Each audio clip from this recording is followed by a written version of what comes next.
This is Near-DeathTV. I'm your host, Laura Ketchledge. I'm also an author.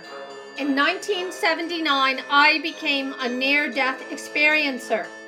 I chose to explain the truth I learned about the afterlife, reincarnation, and near-death experience through my fictional book series, The Near-Death Saga.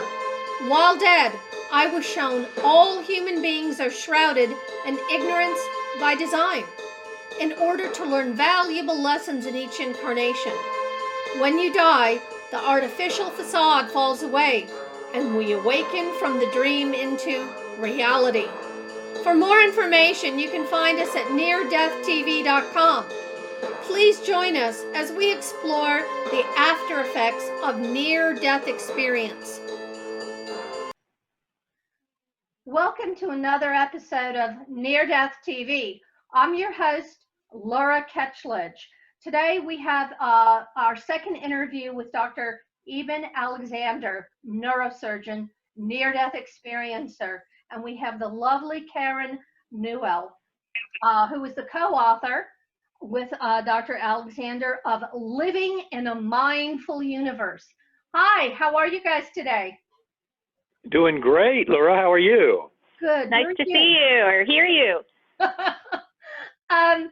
Dr. Alexander, in our other show, we talked about what happened the time you went into this horrific spiral towards life and death. Can you please tell us what happened in your coma?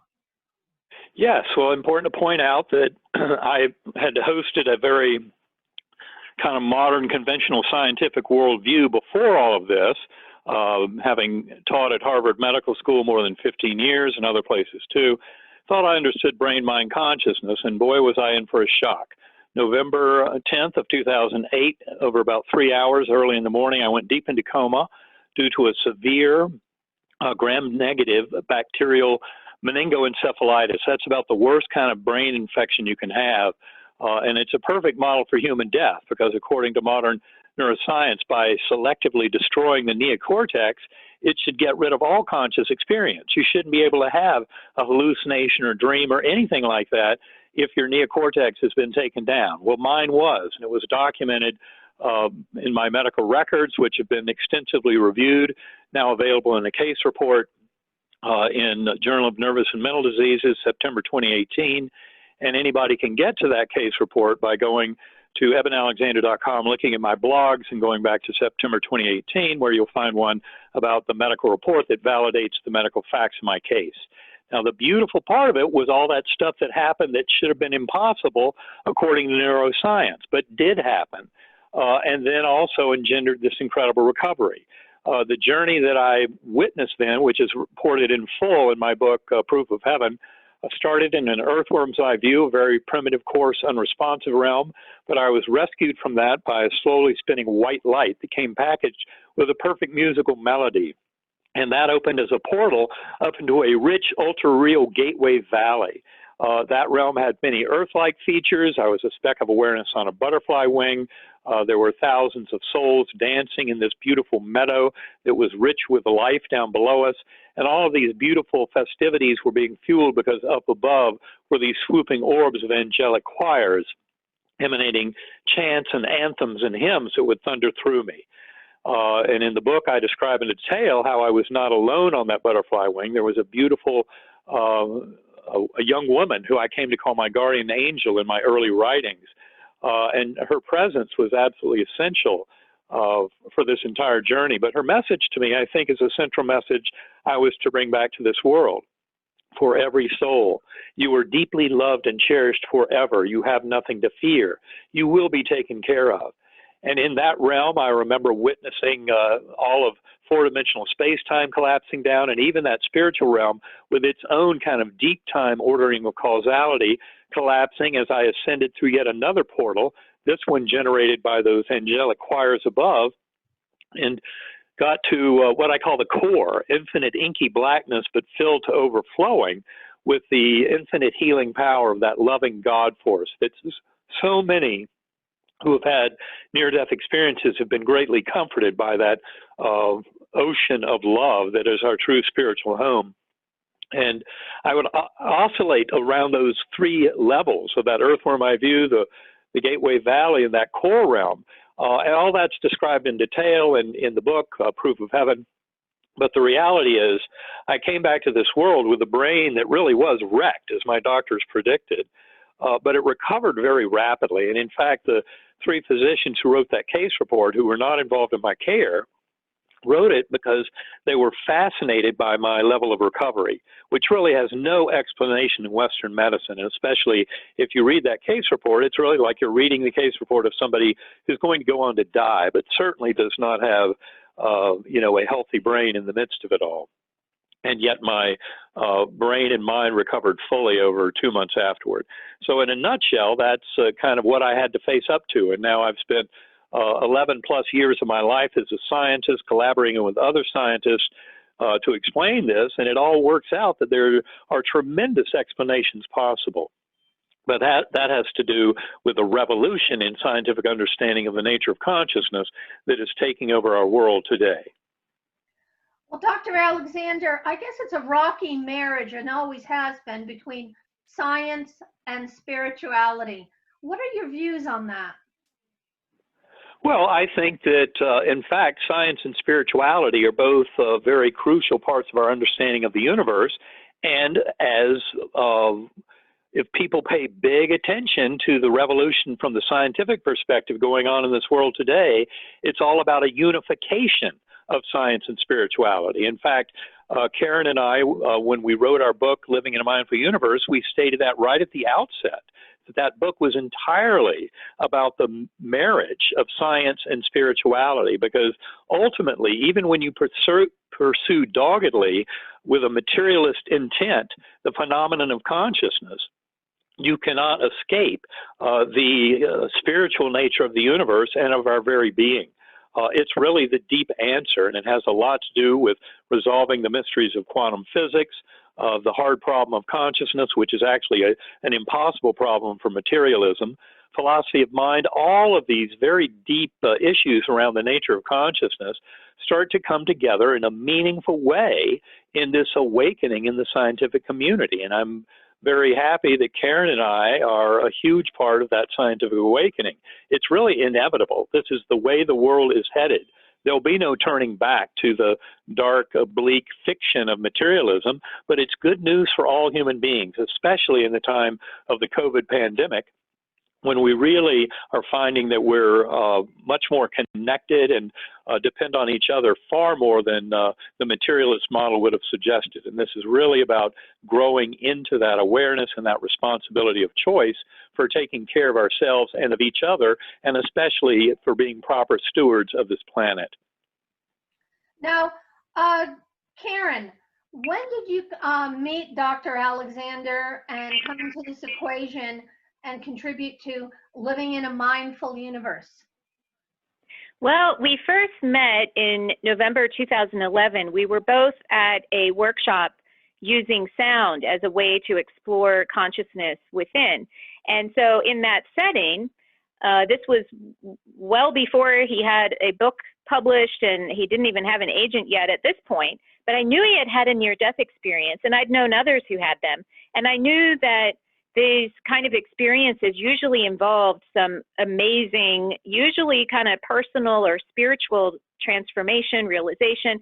So of course I was curious, what did you learn during your near-death experience? And he looks at me and he says, the brain doesn't create consciousness. And I was kind of confused by his answer. And I said, well, why would anyone think that it does? And that's when we realized we were at the two opposite ends of the spectrum. The one where, you know, the material world is all that exists and consciousness is an illusion, or the idea that consciousness is fundamental and that is what is contributing to our unfolding reality. And that was a belief system that I had adopted just through my personal explorations, my sort of childhood inklings. Just as I had grown through life, I knew that my actions and my behaviors had an influence on what went on around me. It wasn't just, you know, other people behaving. I could change my behavior and they would change their behavior. And so I had learned a long time ago that I had the power from within to be a certain way, and that would change how people then interacted with me. And so I always knew that my consciousness, my beliefs, my attitudes, my behaviors played a role in our unfolding reality. I hadn't quite gotten to how physical matter emerges from that, but I certainly knew just in my daily living how important that was, and to not just think of myself as a physical body responding to hormone interactions and things like that. I took responsibility for what was going on in my life. I still do. And when I have any kind of issues, I always look within. How am I contributing to this situation? And so that's when we sort of began this partnership. He was amazed that I was already there and he was just getting there. And I didn't really understand the materialist model and how restrictive it was, because I had kind of, not really been so interested in all of that. That didn't hold the answers to those kind of questions I was seeking answers to, like, why are we here and what is our purpose? That's what I was interested in. And that's when I realized our consciousness is so important to understand, but from within. So that's the setting in which we met. Well, that's a great collaboration to bring people, a near-death experiencer and someone with your background, into a book. Karen, I have a question for you. This is a yes or no. Are you a near-death experiencer? Well, that is a no. However, I will add a caveat to that if you will allow me, and that is Pim van Lommel is, I'm sure you know who he is, the Dutch cardiologist who originally wrote, Consciousness Beyond Life, after a Lancet journal article, where he had interviewed all kinds of cardiac arrest patients with these amazing stories. And he's one of the first real scientists to be taken seriously on all of this. And it was in a setting where I was meeting Pim van Lommel for the first time. And Eben said, come on, we're going to go have dinner. We were all at the same conference. Eben had known Pim from other events. And I was like, why would I want to sit with a doctor? We won't have anything to talk about. And he said, no, you'll love him. We sat down. And one of the first things Pim said to me was, have you had a near-death experience? And I said, no, I never have. And he said, well, I feel energy. I feel that you have. I feel that there's something about you that has that. And this was just after a few minutes of talking, maybe 10 or 15 minutes. And he asked me some questions, what were you like as a child? Did you like being out in nature? And my answer was, yes, of course. In fact, that's how I identified with that God force, was through nature.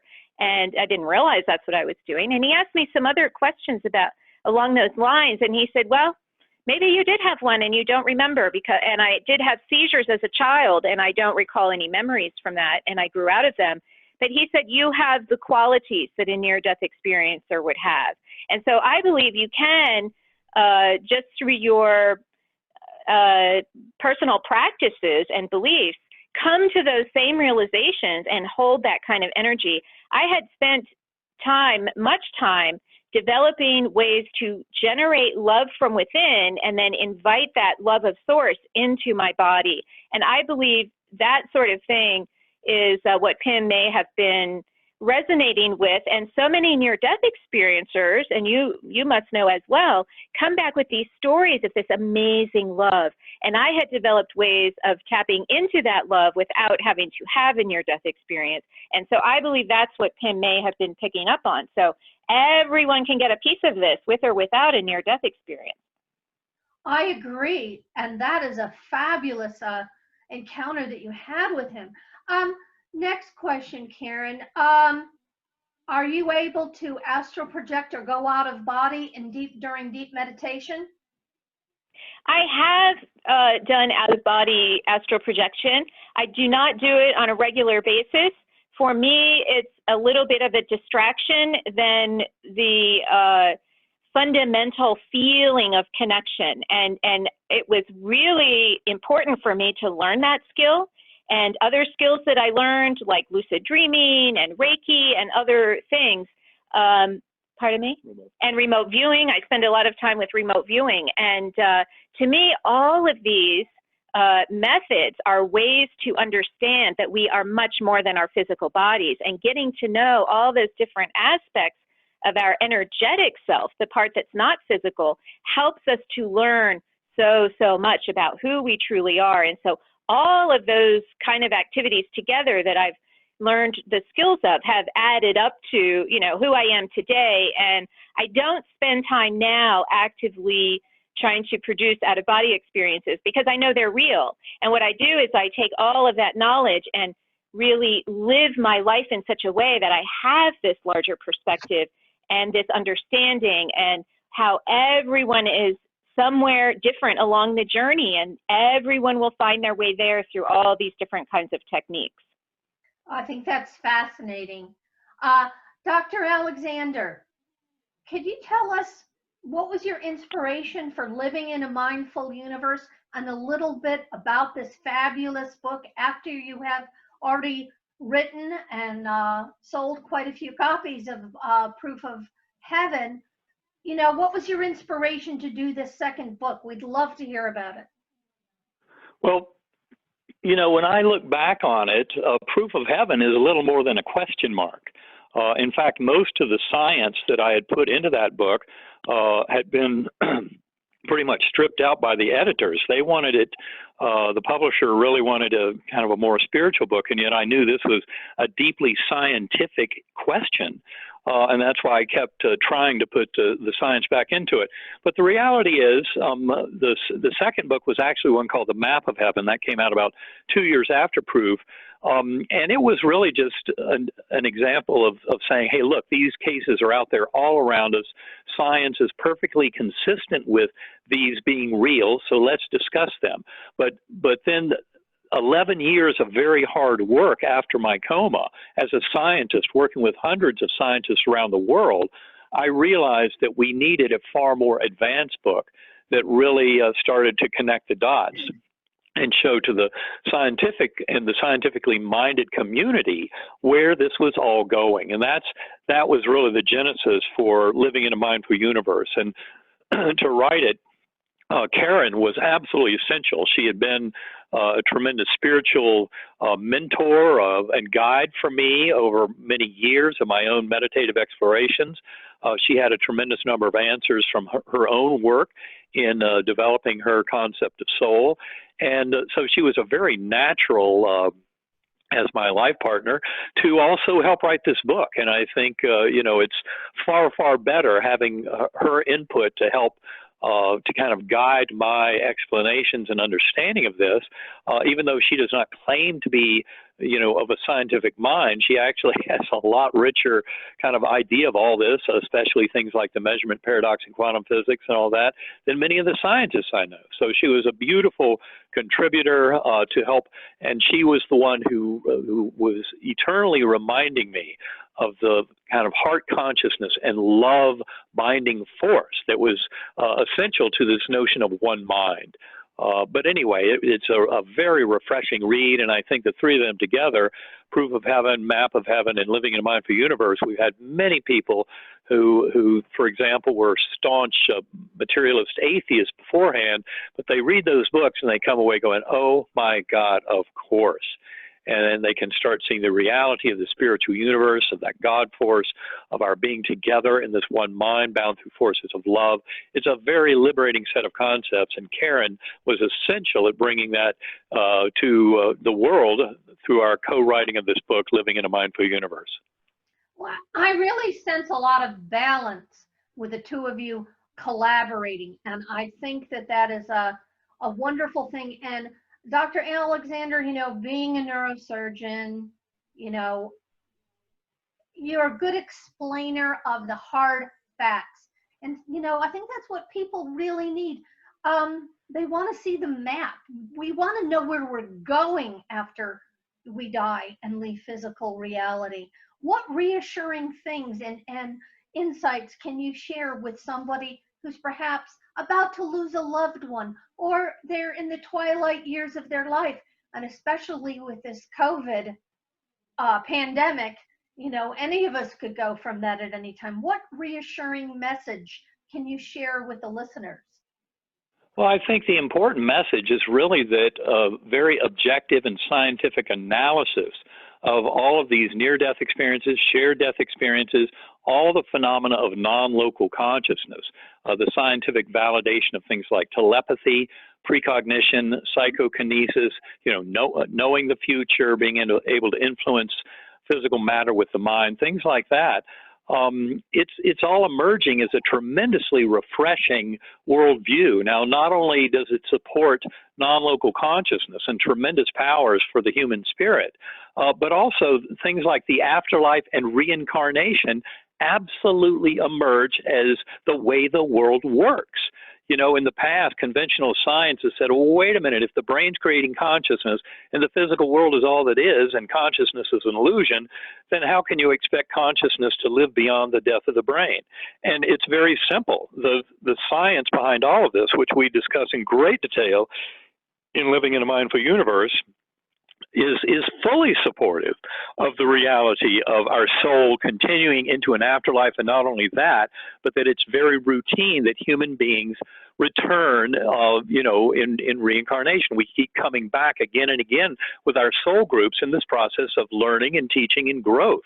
It's basically the evolution of all of consciousness, but it involves our coming back again and again. Now, an interesting part of it is programmed forgetting.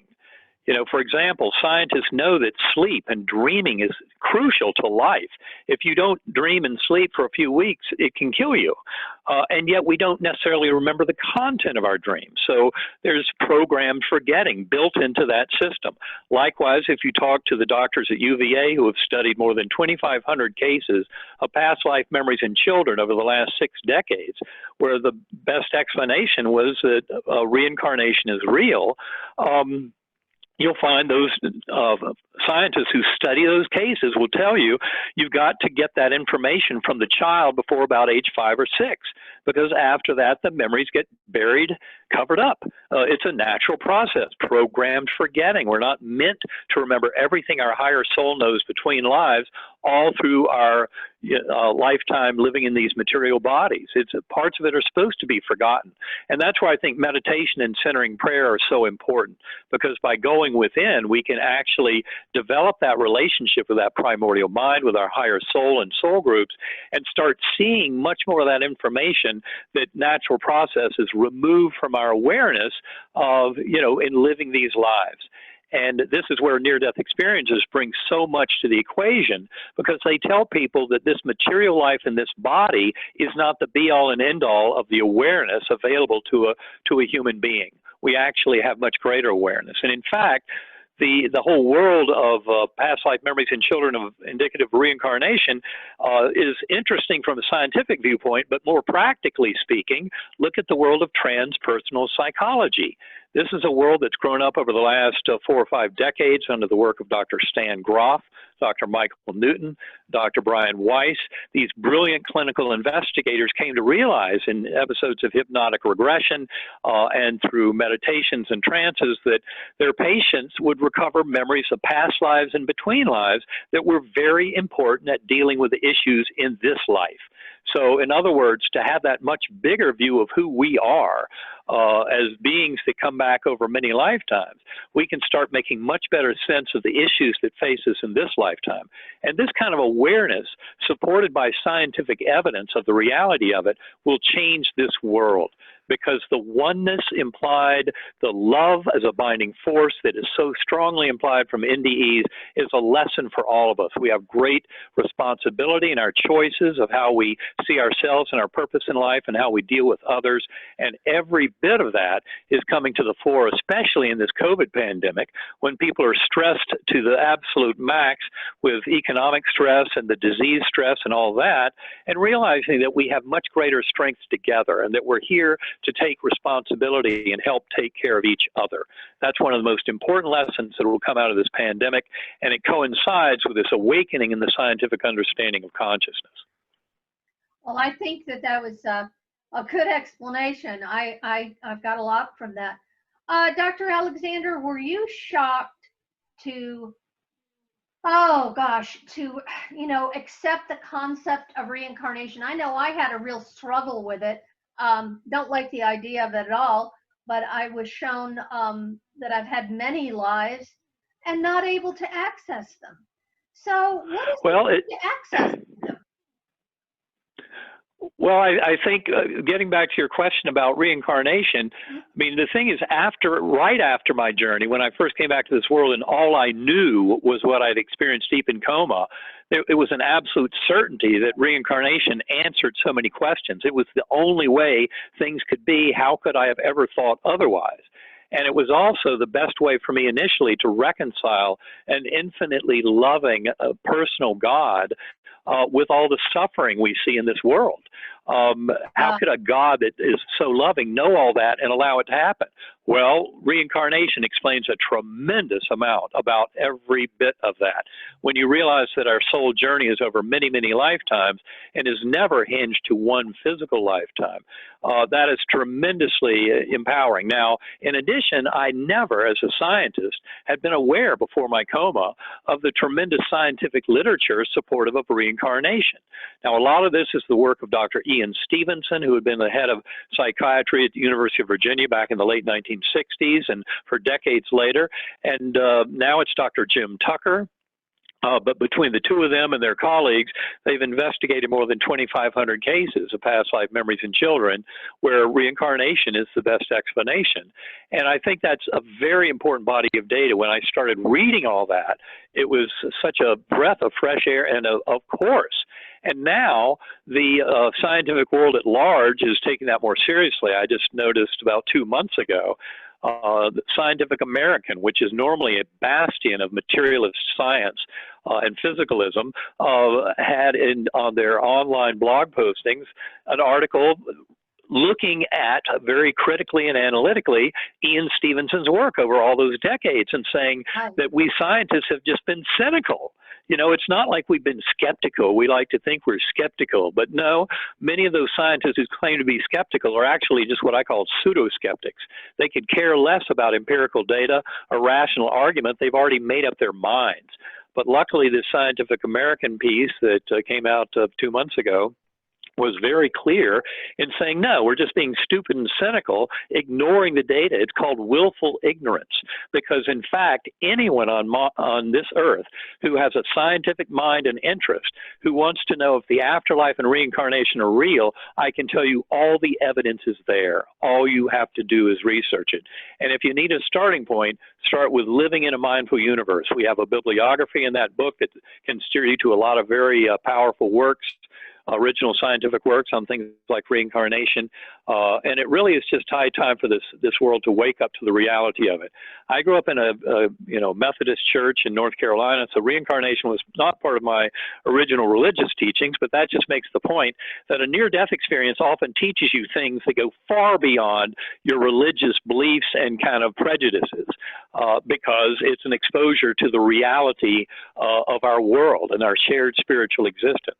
And that's why I think this kind of thing is so important. But for me, it was also useful to find, for example, the book by Herbert Puryear, who wrote a wonderful book called Why Jesus Taught Reincarnation.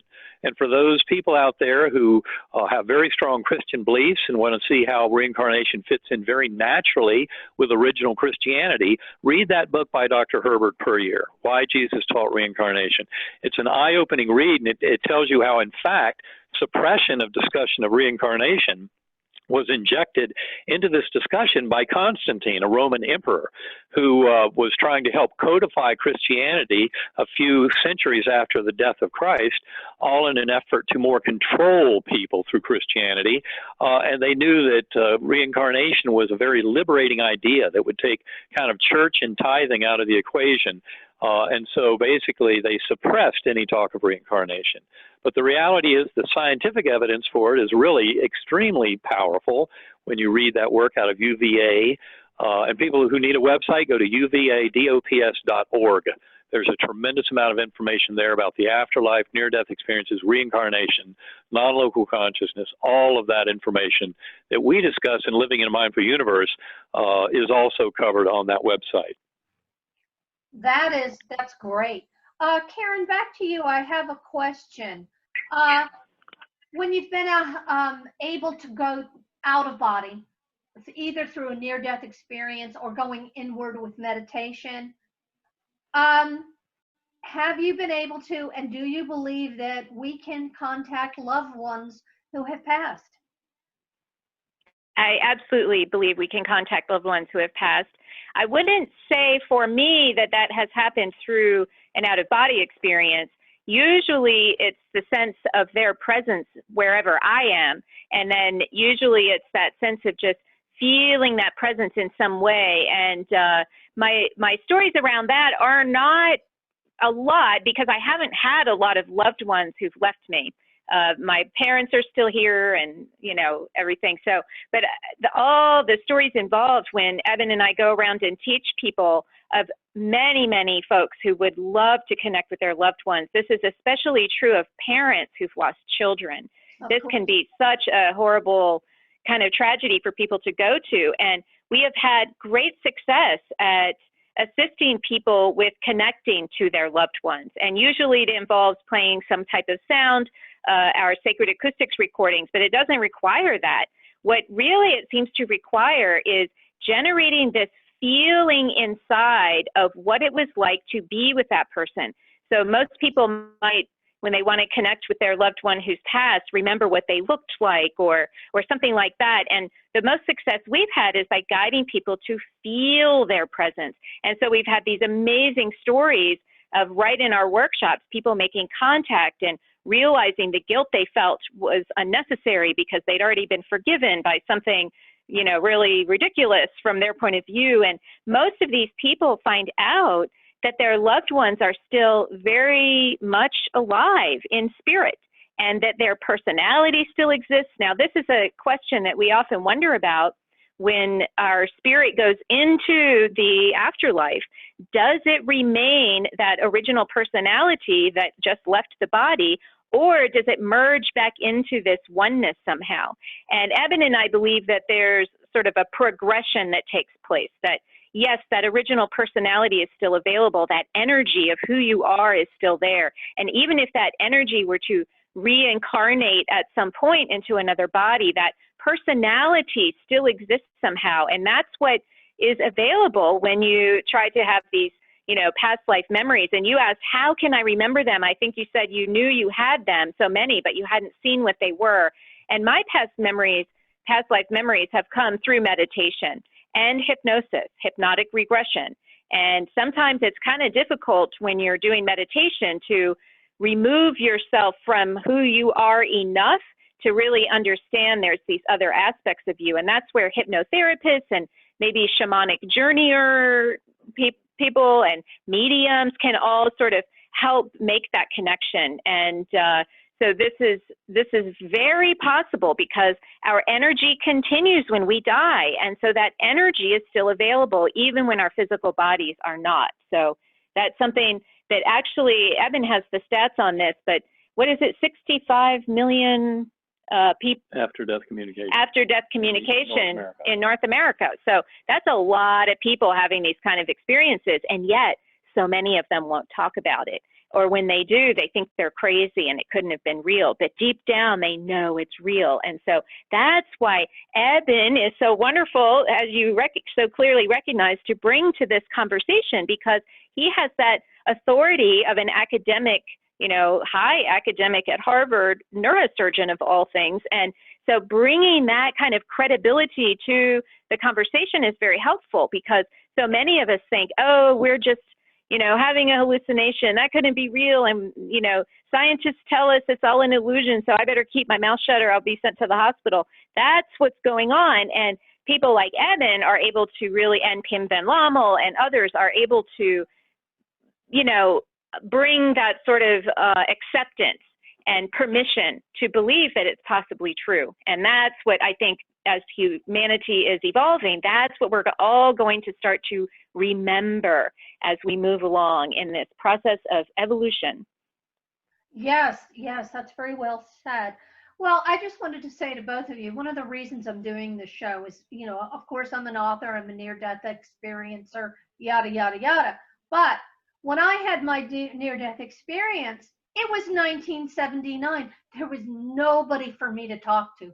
And when I reached out to my ER doctor and to a therapist afterwards, I was belittled and shamed.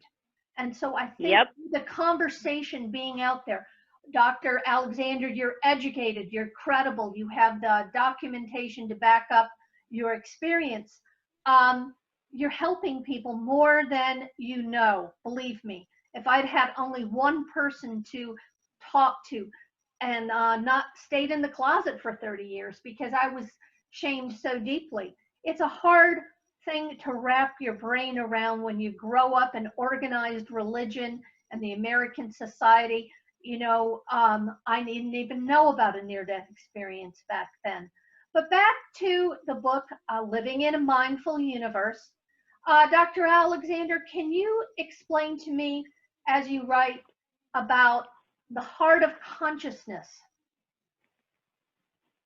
and how that is related to the brain? Well, it's related because our consciousness really cannot be contained anywhere in any kind of organ system, or it has no such limitation, even though we kind of feel like it's present in our head because our eyes are there and our eyes see so many things, and that kind of positions our consciousness. But in fact, our consciousness is not even limited within our body. It's in many ways kind of imprisoned in the brain and body.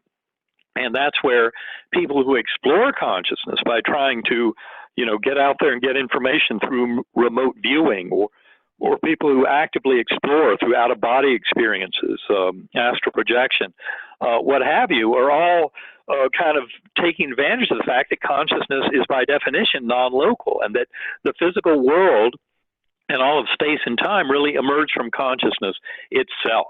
And that's where exploring consciousness can gain tremendous value, especially if you're trying to glean more information from this world and figure out how you can have greater influence on the emerging reality. That's where this kind of exploration is so much better. But I always like to credit Karen with really fully kind of getting me on board with the love power, that binding force of love. It was something I talked about all the time, and yet much of my discussion, it was clear I was kind of up in my head. This Harvard neurosurgeon who kept talking about brain and mind and consciousness. But the love is what truly binds us together, and she would remind me of this notion of heart to consciousness. And I think it's just a beautiful reminder because it takes us right back to this is not just kind of intellectual, cognitive kind of structure of understanding. It's much more than that. It's about our emotional engagement and attachment to kind of our sense of self and others and to purpose in the universe. I mean, there's some very unifying principles behind this notion of heart consciousness. And Karen has been instrumental in teaching that to me, not just to remember that binding force of love that's at the heart of the one mind, but also that she had been living her whole life as an idealist. And in our book, Living in a Mindful Universe, we go into great detail to support the philosophical position of idealism. That is that the main causal forces in this universe are organized at the level of the mental.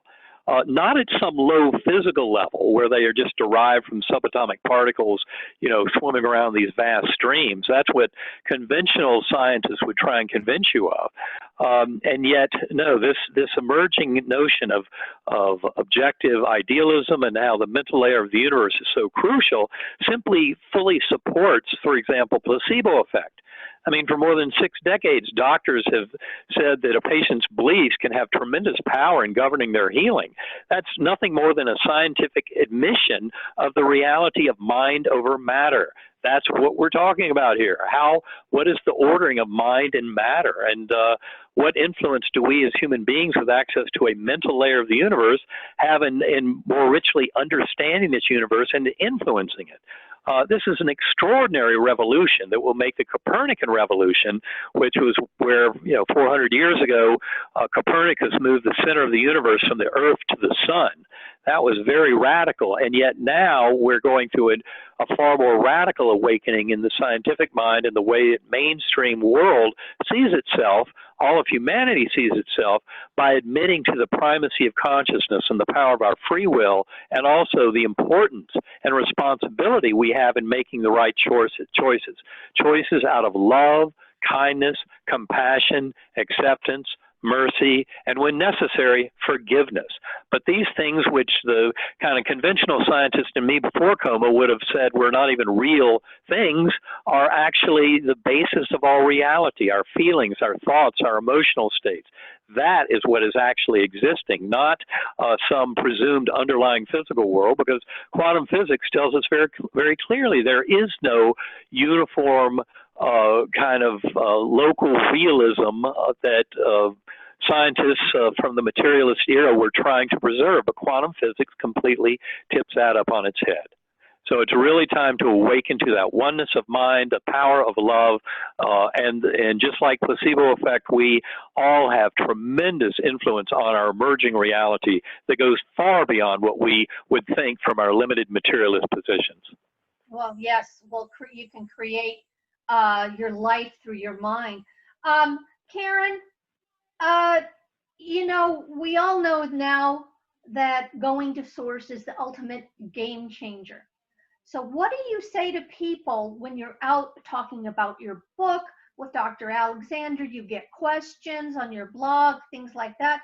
What do you say to people who've had a loved one that commits suicide, or somebody who's contemplating suicide because life seems so difficult? It's such a taboo question, suicide. It's got to be a tough thing to explain to someone. Can you tell us what you say to folks? Well, this is a tough one because many people, after reading Eben's book, Proof of Heaven, and hearing about this wonderful afterlife where you can do nothing wrong and you're accepted and loved, that seems like such an easy answer to just take your own life. And in fact, we have met people who've lost, we met at least one person who lost their child to suicide after reading Eben's book. And so this is a very interesting conundrum we find ourselves in, because absolutely suicide, we feel, is not the answer. And my stepfather is one of those who took his own life. He was later in years, in his early 60s, he had shingles, he had anxiety, he was depressed, and the doctors kept giving him medication. And one day he used that medication combined with Jack Daniel's whiskey to end it all. And this was very, very challenging to see. And yet he didn't live near me. He lived in Arizona and I was in Maryland at the time, but I would visit. And one year when I visited, he was just this empty shell of a person. And so it was very challenging even to interact with him on any level. And it was maybe about a year later, another full year. And it was after he lost his dog of many years died naturally. And that's when he decided he had no reason to live. And my mother, of course, had to deal with all that firsthand. And I was a big source of comfort for her. And on the one hand, I felt like he was no longer suffering and that he was in a better place. On the other hand, I have this understanding that when people come to this world, we have challenges that we face that serve as opportunities for growth. And when we decide to sort of drop out of school, if that's a way to put it, we're taking a class in whatever hardship it is, and we decide to drop out, well, chances are you're going to have to go repeat that class if you want to graduate. And so our suggestion to anyone contemplating suicide is to absolutely take a look at their life and, you know, find ways. We are not suicide counselors. We always point people towards medical professionals who specialize in that. If you have a loved one who is suicidal, I had that as well. My teenage daughter was suicidal, and this was very challenging to go through. She has come through the other side. And what I had to really focus on with her was allowing her to make that choice. I could not tell her not to do it. In fact, we didn't discuss it much because it didn't, as you say, it's a taboo topic. But I learned through her friends, and when I finally took her to a doctor, she told the doctor, she told a teacher, and it was hard for us to discuss. But I had to come to this level of acceptance that if she chose that and succeeded, that I would still have to accept that it was her path. And that was my way of preparing myself. Now, that was probably an illusion. I don't think anyone can really prepare themselves adequately for such a thing. It's a horrible thing we've seen so many of our colleagues go through, losing especially a child in their teens or 20s.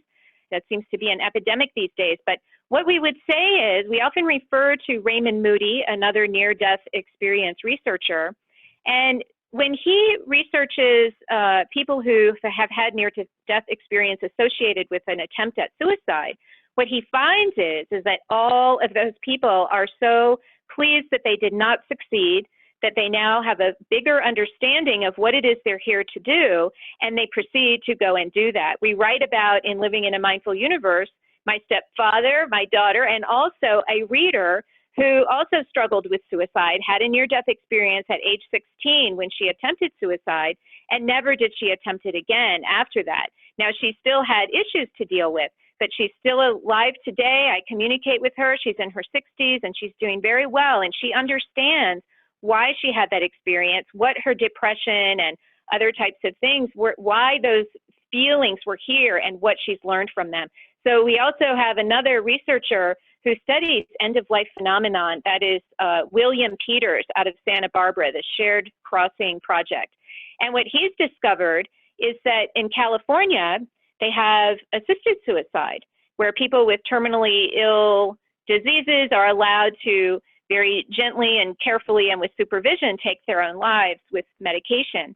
And what he's found is that when people who sort of accompany those people leaving through assisted suicide consciously, when their loved ones are here sort of spiritually, you know, experiencing that transition with them, what they find is that the spirits on the other side aren't quite ready for that suicide. There was a journey that someone explained where they kept climbing stairs with their friend, and it took so long that they finally got there, and the greeters, all the beautiful souls there to greet this person were like, oh my gosh, you were too soon. And so this kind of tells us that you know, we all do, there is a time, and that it should happen naturally. And yet there are occasions where, you know, it's hard to say that that should be the hard and fast rule. So it's a mixed bag, and it really depends on the person and what their situation is.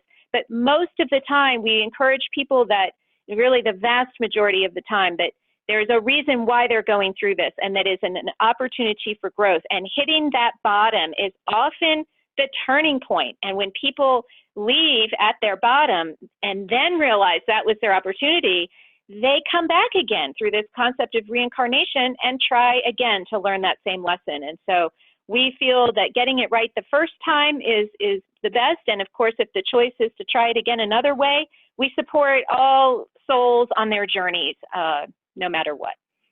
Oh, I think that's beautifully said. Dr. Alexander, after your near-death experience and physical recovery, did you feel an urgency to get your life right, to get your life in order, to live a more purposeful life? I think what happened was I came away from it knowing that that's the only way one can live. I mean, it's not like it was some conscious discussion about doing that, but I came away with a completely different view of soul and of our connected spirit, and how we're all truly sharing that one mind and bound together through love. And it became obvious that that means there's only one way to really live. And that is to treat others as you would like to be treated. I mean, to hurt another is to hurt yourself. So we're really here to help each other.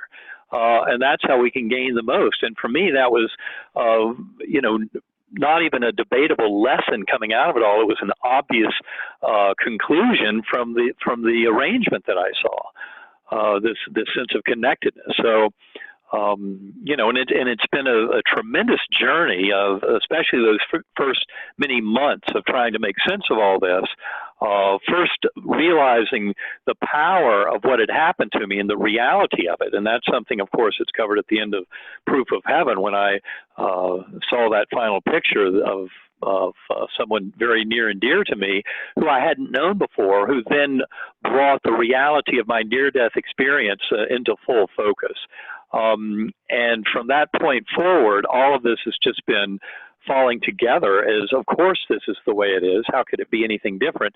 But to find all the corroborating scientific evidence that supports the reality of that has been a huge part of the journey for the last decade or so. and because science is our way of objectively sharing ideas and information with the world. And that's why, we've had 5,000 years for various religious systems, which were all started by people having, encounters showing them the universe is much bigger than just our little material world. And that's why they'd come back and write about them, and prophets and mystics and seekers. But then the rest of us were just left wondering, okay, through prayer and meditation, can we confirm this and get enough personal experience? Well, the world tired of that arrangement in the 1960s when doctors developed techniques to resuscitate cardiac arrest patients. So now, since the 1960s, we brought tens of millions of people back to this world after cardiac arrest through resuscitation. So we peopled this world with tens of millions who know the deep truth of our kind of spiritual existence. And that's why I believe this awakening is really being fueled by the common person who's had such experiences sharing that tale. And it's one of the reasons why I'm very happy I correctly chose to risk my career and everything by publishing Proof of Heaven. I knew it would take the lid off of the medical profession. I've been very, greatly heartened by how much that is the case, because by taking the lid off for all the nurses and doctors, and now, of course, many of the nurses already got this. I can speak for us doctors. We were a little slow on the uptake. But by doing that with the whole medical profession, they then invite these stories to come out full force to the world at large. They are not hallucinations or dreams. These are indicators of a much more fundamental aspect of our existence, but one that is intimately intertwined with this material existence in these bodies. And that's why it's so important to assimilate and integrate this much bigger view of who we are and what our shared purpose is. Well, I think that really does sum it up. You know what I didn't ask you in our previous interview? Did you have a life review when you died? Well, yeah, that's a very interesting question. And the answer to that has to do with the fact that one of the very strange features of my near-death experience was my amnesia, that I remembered nothing of Eben Alexander's life before Coma during the experience itself. That amnesia turned out to be very important. It took months and months for me to realize why the amnesia was even there.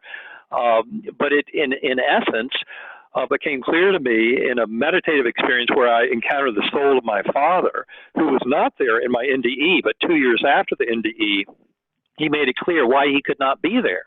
Because if he had been, and he says he was part of it, but that he could not be recognized by me during the experience. And the reason was I would have been more tempted to default to my pre-coma materialist thinking that when you die, you only see who you want to see on the way out. If I had scripted it, he would have been there front and center. But no, he wasn't present to me. It was this beautiful girl on the butterfly wing, and it took 4 months after my coma for me to even realize who she was and why she was so important to me. But likewise, that amnesia was absolutely crucial. So to get to your question, I did not have Eben Alexander's life review because I had none of the memories of Eben Alexander to tie it all together. But what I did see very profoundly were 2 visions in this extraordinary spiritual journey of the reality of reincarnation and of the life review. One was something that I call Ender's Net. It was like that beautiful kind of tapestry of interwoven energies of souls, and I could see each thread in the weave of that tapestry leading to this brilliant light of convergence at the center, but with each and every life blending into it over multiple incarnations. And it was a beautiful depiction of the whole process of life reviews, kind of a mid-course correction to help a soul group to then come up with their roles and challenges of the next lifetime. And also I had this fantastic vision of flying fish in which I saw human beings' lives as fish down in the water, kind of with this murky forgetfulness and kind of the unreality of this material realm that seems much more dreamlike than those spiritual realms, which are much more sharply alive, real, and meaningful when we experience them. But then these flying fish would come up out of the water. That's like between lives, when we come back into our higher soul, go through that life review, make amends for any of the transgressions, continue continue with the learning and teaching process by planning the next incarnation and the various hardships we'll face with our soul group, and then diving back in, and then that programmed forgetting that hits as in early childhood, so that we forget all of that between life and past life stuff. But that's so we can really live these lives. So yes, reincarnation and life reviews were shown to me very sharply and beautifully, but not in kind of the generic normal fashion, but in something that was more kind of in tune with my NDE. I mean, the NDE is always tailored to the individual, even though we find many commonalities and shared kind of themes and concepts and lessons, but at a very deep sense, they are always there just to help an individual soul in its progress at that point in its journey. And that's why mine had that unusual feature of amnesia. Oh my goodness. Karen, I have one last question for you. You're doing work with binaural beats. I'm very familiar with that, but I'm not familiar with your work. Can you tell us how that works? What is your website, and where can people buy this material?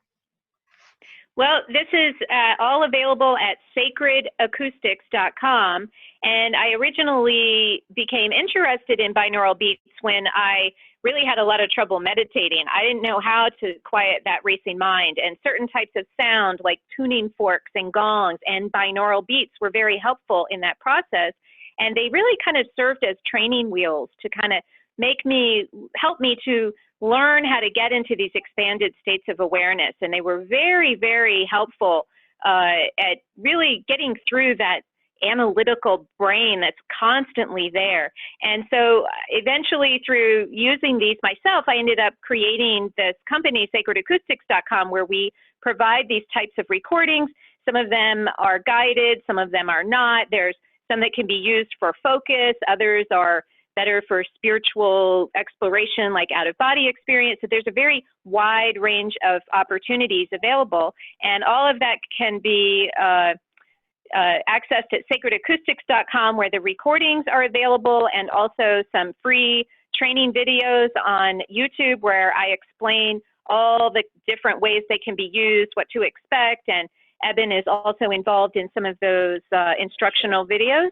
And that's the Sacred Acoustics YouTube channel, but they're all linkable from sacredacoustics.com. If anyone's curious, there's a free download available there. Just enter your email and you'll get our free 20-minute Om recording. And currently, we're offering our sort of entry-level collection of recordings that we call the Whole Mind Bundle. We've special priced that for the COVID crisis. It's actually available for just $19. It's normally $39, and there's an option to select free, $0 for anyone who's in financial or economic uncertainty. And the beautiful thing about these particular recordings is that they were used in a pilot study in a Manhattan clinical psychiatric practice, and they demonstrated a 26% reduction in anxiety. And our world is buzzing with anxiety right now. Oh, yeah. And so many people are finding these to be a great benefit. And if you have extra money, just pay that $19. And if you don't, please accept our gratitude for taking time to quiet the mind, find that sense of inner peace to help all of us get through this collective global crisis that no human on earth is untouched. And so all of us who take that time to quiet our inner world, we will start to help the outer world become a little bit better. Well, I think that's very well said. And I say to the listeners, go to the website, check it out. Dr. Alexander, I mean, this has been a wonderful interview. I hope you both would consider coming back on the show. Dr. Alexander, can you just tell us all your books' titles, where we can buy them, and your website, please? Okay, well, if you go to ebenalexander.com, that's E-B-E-N Alexander.com, that's where you'll find all the blog postings, a reading list with more than 100 books and papers, and some direct links to many of those papers. And I would highly encourage people to visit there, ebenalexander.com. You can learn a lot more. You can also buy any of the books there. The books, the Proof of Heaven, when it came out in 2012, really struck a nerve with this world. It was on the New York Times bestseller list for almost 2 years, #1 position, more than 42 weeks, and is in 42 languages around the world. So it struck a chord. It, I believe, reminded souls of something they know very deeply. The second book was The Map of Heaven. And then the third book, which came out in 2017, co-written with Karen Newell, is Living in a Mindful Universe. That has a lot of prominent global scientists who are into consciousness research, have endorsed that book. So it's very scientific, but also very spiritual, and it really ties them together. I would strongly encourage people also to join our webinars, especially here in the midst of the COVID pandemic, every other Thursday.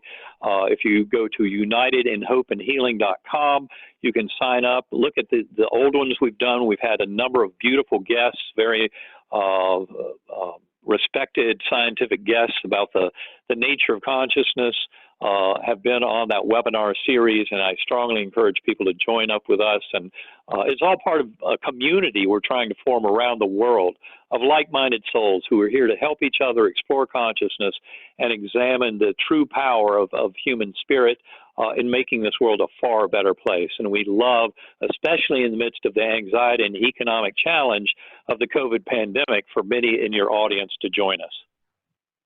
Well, I just thank you both for coming on the show. I want you back.